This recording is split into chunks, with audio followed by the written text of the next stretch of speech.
Senior सहाफ़ी और तज़ियाकार हामिद मीर के मुताबिक सवाल किया गया कि पाकिस्तानी मीडिया पर हुकूमत को तनकीद का निशाना बनाया जाता है। अपोजिशन रहनुमाओं के बयानात और इंटरव्यूज़ टीवी चैनल्स पर धड़ाधड़ नशर हो रहे हैं, फिर आप ये कैसे कह सकते हैं कि पाकिस्तान में आइन पर अमल दरामद नहीं हो रहा? सवाल सुनकर मैं मुस्कुरा दिया और कश्मीरी चाय का घूंट लेकर सवाल पूछने वाले से अर्ज़ किया कि आपको भी अच्छी तरह पता है कि आइन पर कितना अमल दरामद हो रहा है, लेकिन आप इमरान खान से अपनी अंधी नफरत की वजह से कुछ नहीं मानेंगे, इसलिए आपके साथ बहस का कोई फायदा नहीं। ये सुनकर मेरे सामने बैठा हुआ पुराना दोस्त भी मुस्कुरा दिया। इसने चाय का कप मेज पर रखा और सोफे के साथ कमर लगाकर तंजिया लहजे में कहा कि चलो, मैं तो इमरान खान से अंधी नफरत करता हूं क्योंकि इसने बतौर वजीर आजम मेरे खिलाफ झूठे मुकदमे बनवाए, लेकिन ये बताओ कि तुम इसके बेतैख सिपाही क्यों बन गए हो? क्या तुम भूल गए कि जब वो वजीर आजम था तो तुम पर पाबंदी लगी,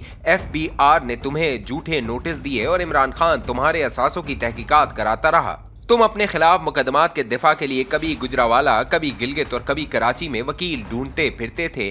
आज वही इमरान खान मकाफात अमल का शिकार है तो तुम्हें आइन याद आ गया। अगर खुदा न खास्ता इमरान खान दोबारा वजीर आजम बन गया तो वो पहले से ज्यादा गैर आइनी इकदामात करेगा, फिर तुम क्या करोगे?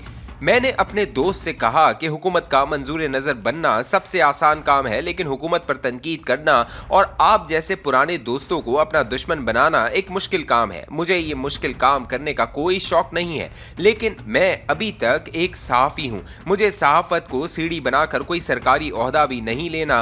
प्लीज़ मेरी तनकीद बर्दाश्त कर लिया करो और यकीन रखो कि अगर इमरान खान दोबारा हुकूमत में आ गया और इसने वही काम शुरू कर दिए जो आपकी हुकूमत कर रही है तो मैं तनकीद से बाज नहीं आऊंगा। ये सुनकर दोस्त आगे को झुका और राजदाराना लहजे में पूछने लगा कि क्या वाकई इमरान खान जेल से बाहर आने वाला है? ये सुनकर मेरी हंसी छूट गई। मैंने अपने खौफजदा दोस्त से कहा कि जनाब, आप भी तो जेल गए थे। अगर आप जेल से बाहर आ सकते हैं तो इमरान खान भी आ सकता है, लेकिन मेरा मसला इमरान खान नहीं, मेरा मसला पाकिस्तान है और पाकिस्तान का आइन है। अगर आप चाहते हैं कि मैं पाकिस्तान छोड़कर कहीं और न जाऊं तो इस मुल्क को आइन के मुताबिक चलाएं, वरना ये मुल्क आपसे नहीं चलेगा। और अगर आपको मेरे अल्फाज पर कोई शक है तो भेस बदल कर मेरे साथ इस्लामाबाद, रावलपिंडी या लाहौर के किसी बाजार में चलो और सुनो अवाम इस हुकूमत के बारे में क्या कहते हैं। ये सुनकर दोस्त ने डायलॉग मारा, हमने रियासत की खातिर अपनी सियासत कुर्बान कर दी। मैंने अपने दोस्त की इस खुद फरेबी का भांडा फोड़ने के लिए इसे कहा कि अगर तुम्हारी कुर्बानी का रियासत को अगर कोई फायदा हुआ होता तो मान लेते, लेकिन हकीकत यह है कि मैं या आप असर के बाद पेशावर से कोहाट, बन्नू या डेरा इस्माइल खान नहीं जा सकते। आपने रियासत के लिए नहीं, सिर्फ और सिर्फ इक्तदार के लिए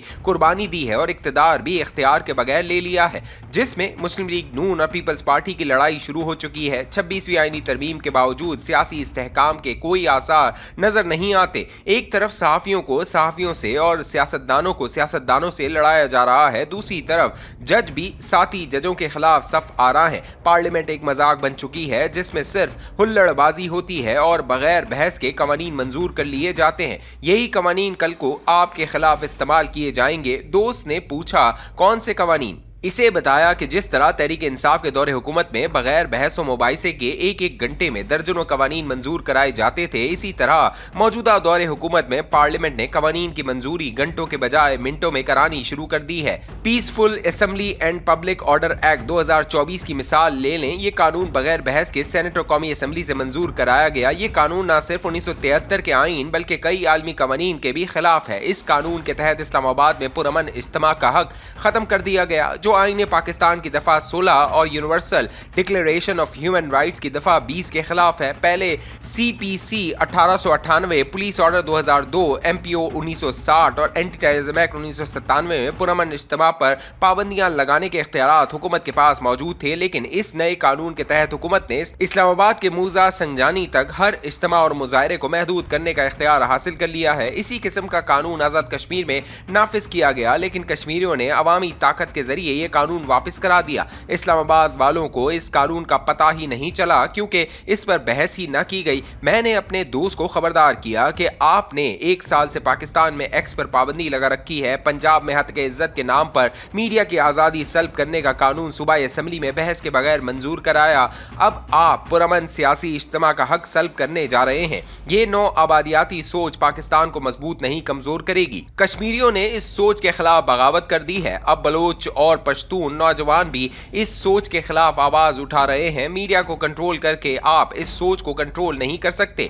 एक इदारे को मजबूत बनाने के लिए बाकी इदारों को कमजोर करने की पॉलिसी रियासत की रेट को सिर्फ इस्लामाबाद तक महदूद कर देगी क्योंकि सियासी आजादियों पर पाबंदियों को कबूल करना हमारे डीएनए में नहीं है। ये सुनकर मेरे दोस्त ने पूछा, ये डीएनए कहां से आ गया? मैंने इसे बताया कि बानी पाकिस्तान कायदे आज़म मोहम्मद अली जिन्ना ने रूल्ड एक्ट की मंजूरी के खिलाफ मुत्तहदा हिंदुस्तान की मरकजी असेंबली से इस्तीफा दे दिया था। रूल्ड एक्ट ऐसा ही कानून था जैसा कानून आपने हम पर नाफिज किया। हमारी लड़ाई किसी सियासतदान को जेल से निकालने के लिए नहीं है। हम कायदे आज़म की सोच और आईन पाकिस्तान को हौसे इक़्तिदार के पुजारियों से शिकंजे से आज़ादी दिलाना चाहते हैं। मेरी बात ने दोस्त को गुस्सा दिला दिया। इसने गुस्से पर काबू पाते हुए ना साहना अंदाज में कहा कि अपने आप को बदलो वरना तुम भी जेल जाओगे।